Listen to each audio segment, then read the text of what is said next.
We hope that this will be our last ever lockdown. Bakit po? Kasi tumataas na yung numero ng ating pagbabakuna.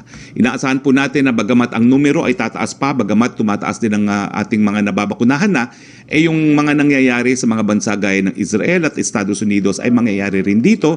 Maski tumaas pa ang numero, hindi na po sila nagkakasakit ng seryoso o hindi na namamatay.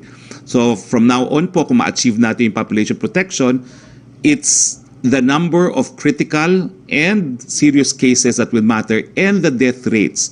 Dahil pag bakunado na po, COVID-19 can become an ordinary cold. No? So hindi po siya reactive. We had foresight, we were guided by science, and we are preparing for what we hope to be our last ever lockdown. Pero nakasalalay po yan doon sa pagbabakuna natin ng ating mga kababayan. Question from Lanes Capante of GMA News Online for Secretary Roque. Former Speaker Alvarez said he was disappointed with the President due to poor pandemic response. Is the former Speaker right? Hindi po. I will flash again our standing in the international community. Sa lahat na magsasabi na mahina ang response natin, how do you explain the fact po na ngayon sa Southeast Asia, pang-anim na lang tayo? At sa buong mundo, ano po ang datos? Hindi po kami nag-imbento nito. Ito po ay galing sa John Hopkins. We are number 24 worldwide pagdating sa total cases. Aktibong kaso, 29. Cases per 100,000, 132. At ang pinaka-importante, we are only 86 in the whole world as far as yung mga namamatay. One death is too much. Totoo po yan.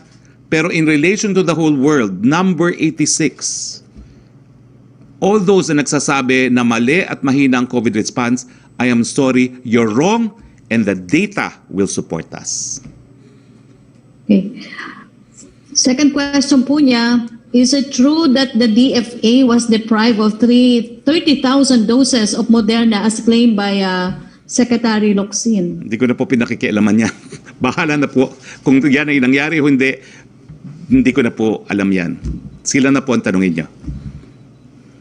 From Ivan Mayrina ng GMA News for General Dixon. Sir, paano po ang magiging treatment sa mga quarantine violators? Sila ba ay kakasuhan o ikukulong? Ay sila po ay initially pagsasabihan at base po sa instruction ng aming Chief NP ay we will treat them humanely. Kung pasaway pa rin po sila, ay dadalhin po namin sa mga dedicated areas na safe naman po mga spaces na hindi makakahawa o hindi rin sila mahahawa para maimbestigahan. Thank you po. For Yusek Vergere, yung sunod pong tanong ni Ivan Mayrina, nasagot nyo na about Lambda variant. From Aidita Liping of Abante Tonight for Secretary Roque, pwede po bang magpabakuna sa Metro Manila ang mga taga-kalapit bayan gaya ng Cainta at Montalban sa panahon ng ECQ? Dahil hanggang ngayon wala pa rin silang schedule bunsod ng kawalan pa ng supply ng bakuna sa kanila. Ang problema po dyan ay dahil iniiwasan nga natin yung siksikan, no? Dahil baka maging super spreader events yan sa panahon ng ECQ, kinakailangan meron pong prior registration sa inyong LGU. So, kinakailangan po yun dahil dinidiscourage nga po natin yung mga walk-in. Second pong tanong niya, humihingi ng tulong kay Pangulong Duterte ang mga taga-Occidental Mindoro dahil sa matinding problema sa brownout na nararanasan nila araw-araw. Sana daw po ay kalampagin ng national government ang mga kinauukulan para mabawasan ang kanilang dinaranas na sakripisyo. Makakarating po yung reklamo nila, hindi lang kay Presidente, kundi sa ating Department of Energy, sa NGCP at kung sino pa ang dapat pagbigyan ng notice. No? Kasama rin siguro po dyan ng ERC. From Rosalie Cos ng UNTV, para po kay Yusek Vergere, ano po ang tulong na may bibigay ng Department of Health sa private hospital? Ready po sila in terms of additional hospital beds. Problema daw po nila ay limited ang kanilang manpower. Yes, Yusek Roque, no? So na-experience na ho natin ito in the past increase in cases. Like nung nag-increase po ang kaso noong 2020 last July and then ito uling March, yun pong ating mga private hospitals, nabibigyan din po natin sila ng tulong as to healthcare workers nabibigyan natin ng tulong as to logistical supply. So kailangan lang pong magsabi sila sa amin para we can be able to provide them with the needed assistance. Opo. From Raymond Tinasa ng Bombo Radio, for Secretary Roque, silver medal na nakuha ni Nesty Petesio sa katatapos na laban sa Japanese boxer. Talo pero silver pa rin. Ano daw po ang statement ng Palace? Well, in fact, we broke it. We broke the news na silver po tayo. We congratulate Nesty. She made us very proud. And as usual, no, ang kwento po ni Nesty ay kwento ng buong sambayan ng Pilipino. Tayo po ay naghirap, nangarap, nagwagi. Tagumpay po ang silver medal, ha? Huwag po natin kakalimutan. At dahil bata pa naman si Nesty, meron pang susunod na Olympics para makakuha ng ginto. Pero as it is, we're very proud as a nation of Nesty. Mabuhay ka, Nesty. Opo, congratulations sa Nesty. Tanong naman po ni Dreo Calonso ng Bloomberg, clarification lang daw po, Secretary Roque, bakit daw po 13 billion pesos ang kailangan kung 1,000 each lang ang ayuda for 10.7 million residents? Para sa daw po yung excess na 2.4 billion pesos. Yun nga po yun, yung meron tayong contingency for whatever we may still need, no? Dahil hindi naman po natin nasisigurado talaga yung bilang. Lumalaki yan, lumiliit, depende sa mga listahan. No? So, yun po yun. Meron lang tayong provision for contingency. Okay, thank you, Secretary Roque. Okay, maraming salamat po. No? Bago po tayo magtapos, no? Congratulations po sa ating mga manlalaro sa Olympics. Bukod po kay Heidelin Diaz na nanalo na ng ginto. Nagsimula pong araw natin with Carlos Paalam, ang pinakabata nating boksingero, na nasigurado ng magkaroon ng bronze medal at posible pang maging ginto. At nasigurado na nga po ni Nesty Petesio ngayon ang silver medal. So ang ating count po ngayon is 1 gold, 1 silver, pero meron pa tayong 2 na possibility na gold dahil nandyan pa po si Carlos, nandyan pa po si Yumir Marshall na sigurado na sa silver medal, ha. Antayin na lang po natin ang kanyang finals, no? So pwede pang maging 3 o 4 ang ating ginto. At wag din po natin kakalimutan, kinakailangan nating ipagdasal din po si Ernest John Oblena na lalaban po mamayang hapon sa men's pole vault. So, dahil wala na po tayong katanungan, maraming salamat po kay Yusek Vergere, maraming salamat po kay Police Lieutenant General Israel Ephraim Dixon, maraming salamat Yusek Roque, maraming salamat sa ating mga kasama sa Malacanang Press Corps, at maraming salamat sa lahat ng ating manlalaro sa Olympics na nagbigay po talaga ng pride and pag-asa na kahit anong sitwasyon natin sa buhay, basta merong pangarap, pwede pong magwagi. Go Philippines! Magandang umaga po sa inyong lahat.